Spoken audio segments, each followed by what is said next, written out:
Hi, I'm Dr. Corey Seymour. I'm presently employed with Portland Public Schools. I've been here for about 2 years. I'm the Area Assistant Superintendent / Area Senior Director. And I'm over anywhere between 14 to 21 schools. It depends on what they need me for.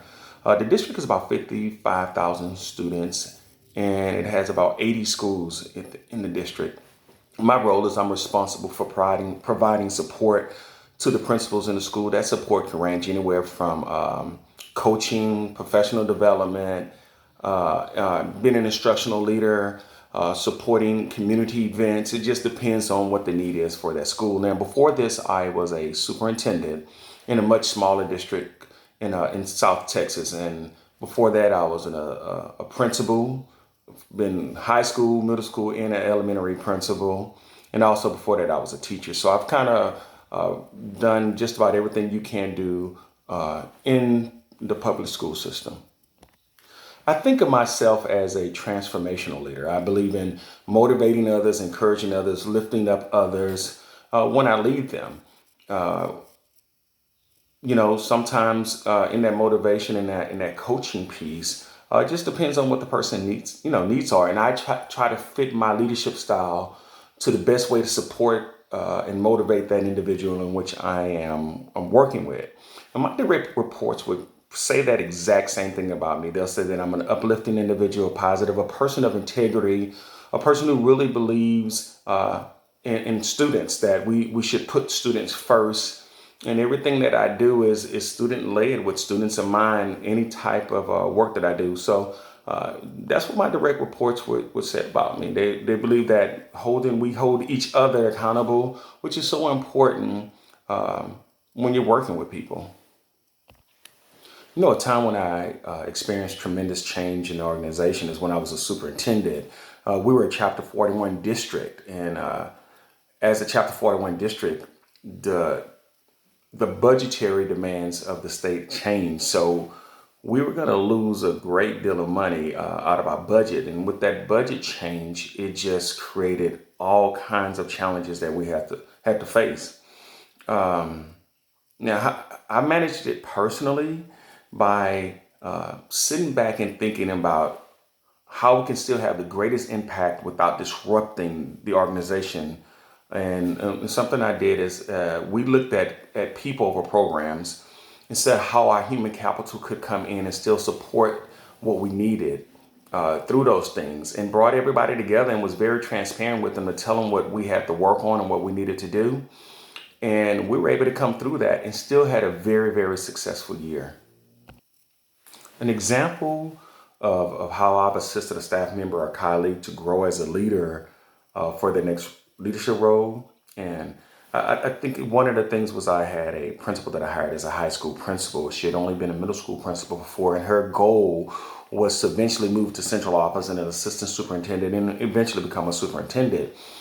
Something that I had to work with her on, it was her mindset, because she had worked with so many schools that they considered turnaround schools, and she had a certain mindset coming in, and I had to work with her to let her see that everything is not like that, and to work with her about her approach, how she talked to people, how she talked to employees, her expectations of kids and students, and for her to be more of a community person as well. And that was a huge challenge for me, because this is a person who didn't think that they needed to change and thought that they were fine, and blamed everybody else for them not being successful in the role that they wanted to be in. And just working with that person, and ultimately at the end of the year, that person was actually elevated up, moved to a different district, and became an assistant superintendent in that particular district. Three elements of effective climate and culture. First of all, I think it's important to embrace transparency, recognize and reward valuable contributions, cultivate strong co-worker relationships, communicate purpose and passion, and doing it, I think that'll help our students to reach their potential and promote students in learning, leadership, and well-being. How do we get that? I think we start off by first of all, just being very consistent in what we're doing. Not only being consistent, being an example of that for those that are working with us, so that they can see that we're doing it and make them comfortable enough to do it as well. You know, my legacy, it may be different in different places, but I think ultimately what we were able to always do and what I was able to do is help students to grow social, emotionally, help students to grow academically, help people that were around me to grow as individuals also, so that teachers were better, that the principals were better, the students were better, the community was better.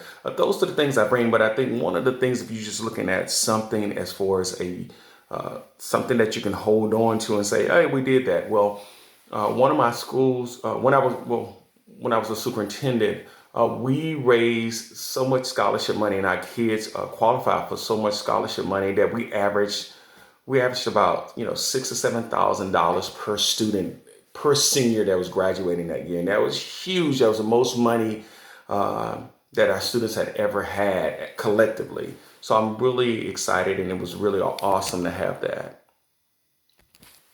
You know, I've always admired Fort Benning. When I was in Houston and away from Houston, I think it has great leadership. I like the philosophy of student ownership and community-based accountability. And I think right now I can come and provide some support for the district with my experiences. I think where I would be a good fit and be a great team member at Fort Benning.